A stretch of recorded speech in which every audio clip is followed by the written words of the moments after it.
My name is Rowan Ellis. I'm 38, child-free, and I run a mid-sized fintech startup that helps freelancers and gig workers manage irregular income, taxes, and retirement savings without needing a degree in accounting. We're not unicorn-level flashy, but we're profitable, debt-free, and I own 72% of it outright after a small seed round last year.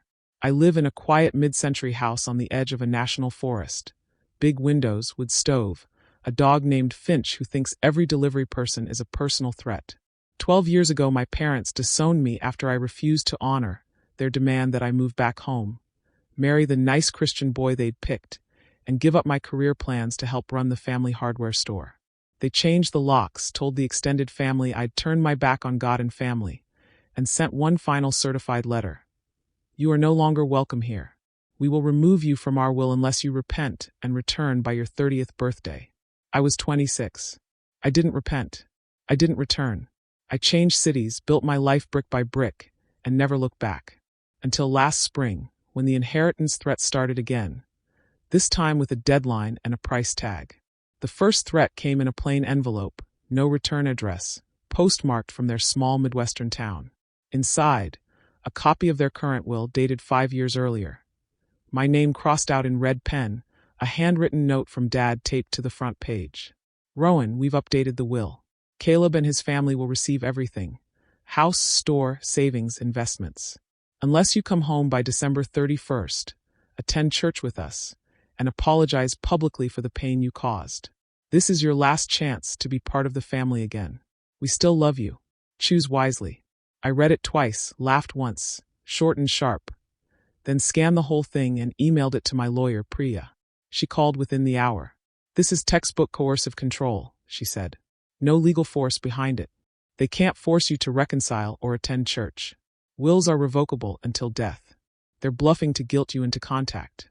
I knew, but the emotional punch still landed.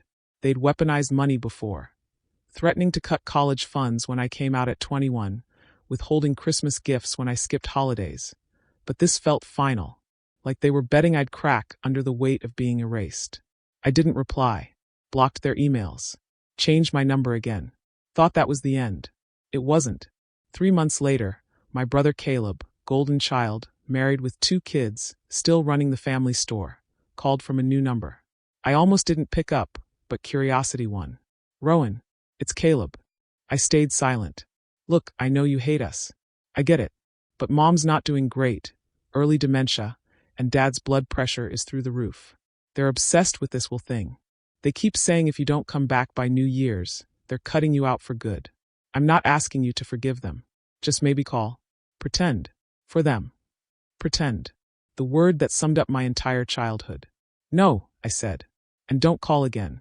He sighed. They'll do it, Rowan.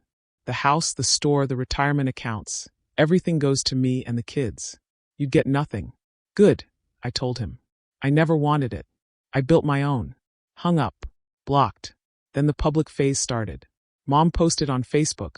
Public, because why not maximize shame? Old family photos. Me at 10 in a church dress. Me at 16 with Caleb at a county fair captioned. Missing my daughter. She turned away from family and faith. Praying she returns before it's too late. We've updated the will. She'll lose her inheritance if she doesn't come home by year's end. Heartbroken but standing firm. Comments were a mix. Church friends praying, relatives urging me to think of the family legacy.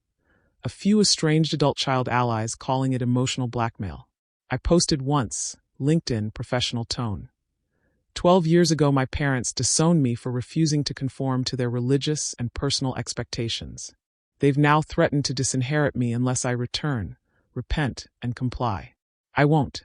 I've built my life independently and have no claim or interest in their estate. If you've been contacted about this, know it's coercion, not love. Boundaries are permanent. The post got shared in estrangement communities. Support rolled in. Trolls got muted. Caleb tried mediation next. Sent a certified letter from a local attorney. Family mediation session proposed for December 15th. Neutral location. Goal: reconciliation and preservation of inheritance rights. Enclosed. Updated will draft showing my name removed entirely, Caleb as sole beneficiary. Priya laughed when I forwarded it. They're trying to create a paper trail that makes it look like they gave you every chance. It won't hold up. You can ignore or respond once to reiterate no contact. Priya laughed when I forwarded it. They're trying to create a paper trail that makes it look like they gave you every chance. It won't hold up. You can ignore or respond once to reiterate no contact. I responded once. Short email to the attorney. I will not attend mediation. I have no interest in reconciliation or inheritance. My parents severed contact 12 years ago. Any further attempts to contact me will be documented and may result in legal action for harassment. This concludes my involvement. Sent. Blocked the attorney's email. New Year's came and went. No call. No apology. No last minute, we changed our minds. In March, Dad died. Heart attack. Real this time, no stock photos needed. Caleb emailed through a third-party service. Smart, since I'd blocked everything else. Dad passed this morning. Funeral next week. Mom's devastated. He never changed the will. Everything comes to me and the kids. If you want anything, photo albums, grandma's ring. He left instructions that you're not to receive them unless you reach out first. I didn't reach out. 2 months later, Mom's dementia progressed fast. Caleb moved her into assisted living. The store sold to a chain. House went on the market. Proceeds funded her care and a trust for his kids. Then the begging started. Caleb called from a burner. Rowan, Mom's care is expensive. $12,000 a month. The money from the house and store won't last forever. I have 2 kids in private school, mortgage, everything. You're doing well. Your company's in the news. Just help with Mom's bills? Or a one-time gift? For her. I let him finish. No, I said. You got the inheritance. You got the house. You got the legacy. Live with it. But she's your mom. She stopped being my mom when she chose control over connection. Goodbye, Caleb. Blocked. Last fall, I got a final letter from Mom's facility, forwarded by Caleb. Her handwriting shaky. I'm sorry. I was wrong. I wish I could take it back. If there's any money left, it's yours if you want it. I love you. I read it once. Felt the old tug. Grief for what could have been. Then let it go. I wrote back through the facility's mail service. No email, no phone. I accept the apology. I don't need or want the money. Use it for your care. Be well. Sent. Done. I never saw a dime. Didn't want it. The inheritance was tainted. Strings attached even after death. Instead, I increased my donations to a local LGBTQ+ youth shelter and a financial literacy program for estranged adults. Started a small anonymous fund called No Strings. Grants for people rebuilding after family cutoffs. Caleb still sends Christmas cards every year. Photos of his kids, generic messages. I don't open them. Finch knocks them off the table before I have to. They thought money would control me. They thought disinheritance would break me. They were wrong. I walk away richer in every way that matters.